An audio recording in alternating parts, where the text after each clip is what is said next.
Suzana, obrigado.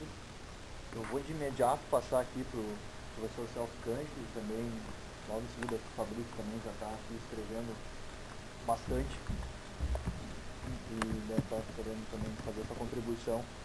Celso, obrigado pela presença também. Cara, queria fazer um aviso antes, rapidamente, que é para o pessoal que está assistindo procurar também entrar no blog do curso, onde tem alguns links já para a primeira parte da aula, que já foi capturada e gravada, para poder assistir. Eventualmente, se alguém está com problema de acessar pela página, entrar em www.unicinos.br/blog/digital, pode também ter links ali para assistir diretamente do site de streaming. Celso. Muito bom dia a todos. Queria agradecer o convite da Suzana e do Gustavo por estar aqui nessa aula aberta. Acho que é um momento especial e muito interessante do curso de comunicação digital.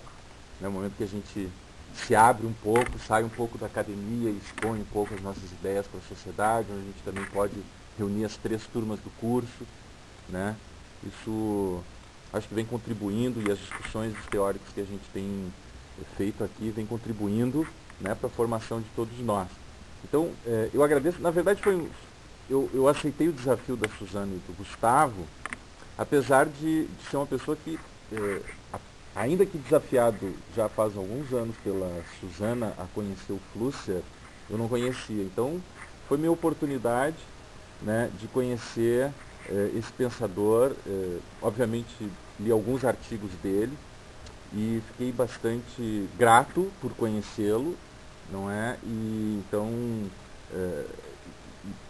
perceber que ele realmente tem contribuições muito relevantes para pensar o nosso tempo, né? Então, não se trata, não sou um especialista em Flusser, nem um conhecedor profundo, simplesmente a leitura de alguns artigos dele me fez pensar algumas coisas. Então eu estou aqui mesmo para provocar, né, os palestrantes, né, o Fabrício e a Suzana, com algumas questões. Então vou fazer isso. Eu vou fazer as 2 perguntas e, né, depois eles vão para o debate.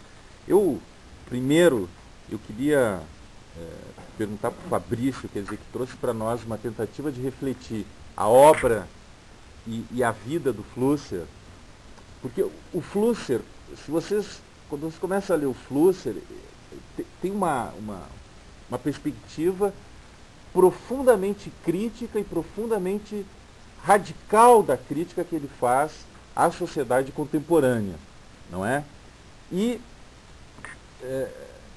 como também não conheço toda a obra, mas do que eu li, me parece que realmente o Fabrício aponta um certo ceticismo na perspectiva do Flusser, associado àquilo que a gente poderia chamar de um humanismo radical. Quer dizer, a crítica que o Flusser faz à sociedade pós-industrial, não é? A codificação da sociedade pós-industrial, a nossa incapacidade de entender o nosso lugar no mundo nesse processo de codificação, parece que nos imobiliza. Mas eu acho que a Suzana, já no final da fala dela, aponta o que é essa perspectiva de humanismo radical do Flusser, na medida em que ele aponta para uma filosofia da liberdade, de como nós podemos recodificar e subverter a codificação dos aparelhos.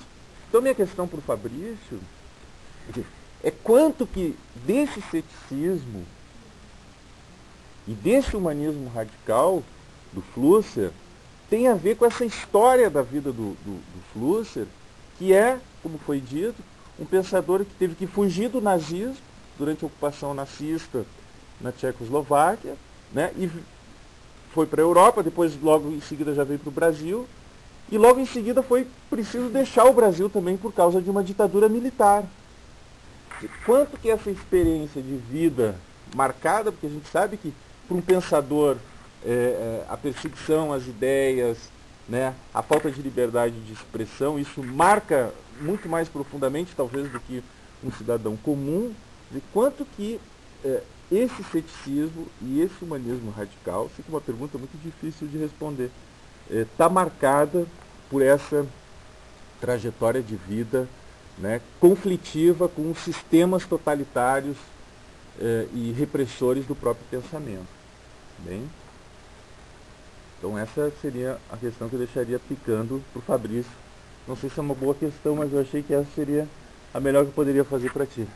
Bom, a Suzana, ela entra em discussões, digamos assim, um pouco mais pontuais e conceituais, e eu queria pontuar, eu acho que a gente podia desenvolver um pouco mais essa noção de aparelho, e também gostei de uma outra tradução que traduz aparelho por aparato, porque o aparato dá uma ideia de potência, de força esmagadora, não é? Mais do que talvez do próprio aparelho.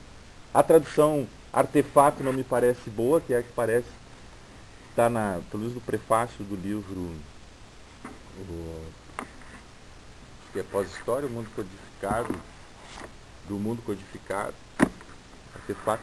Bom, então eu acho que a gente podia partir um pouco, tentar aprofundar um pouquinho, Suzana, essa dimensão do conceito de aparelho, a distinção que o Flusser vai fazer do conceito de aparelho e do conceito de instrumento, porque o que prevaleceu na sociedade industrial é o instrumento, e, portanto, os donos do instrumento. O que prevalece na sociedade pós-industrial, e é isso que uma das grandes perspectivas, me parece, do Flusser, já estou concluindo, mas tem que formular a pergunta, né? Tá. Um dos grandes problemas do Flusser é como entender a sociedade pós-industrial na qual nós estamos vivendo. Esse é o problema do Flusser, um dos problemas fundamentais. E ele trabalha com essa noção de aparelho, né, em relativa oposição à noção de instrumento. Porque o fundamental no aparelho, como a Suzana estava colocando, é o software, é o trabalho dos símbolos, as imagens que são criadas, e não mais o aparelho enquanto tal. De tal modo que na sociedade pós-industrial, o que importa é o programador do aparelho e não o dono do aparelho, não é? Então, nessa tentativa de compreender o nosso tempo, já vou então para a minha questão, me parece que o Flusser, e tem a ver com a primeira questão que eu fiz para o Fabrício, apresenta um mundo meio Matrix. Para quem assistiu o filme Matrix, eu acho que foi a melhor imagem, Suzana, que eu encontrei para entender essa crítica que ele faz ao mundo codificado. A gente está num mundo programado por máquinas, e não nos damos conta dessa programação. E achamos que somos livres, mas na verdade não somos livres. Somos pior do que isso. Não só não somos livres, como somos reacionários, antirreformistas, porque nós não conseguimos entender esse mundo codificado. Então, essa imagem do Matrix me parece que é uma imagem muito própria para entender um pouco essa filosofia da caixa preta do Flusser. Então, a minha questão para a Suzana é a seguinte: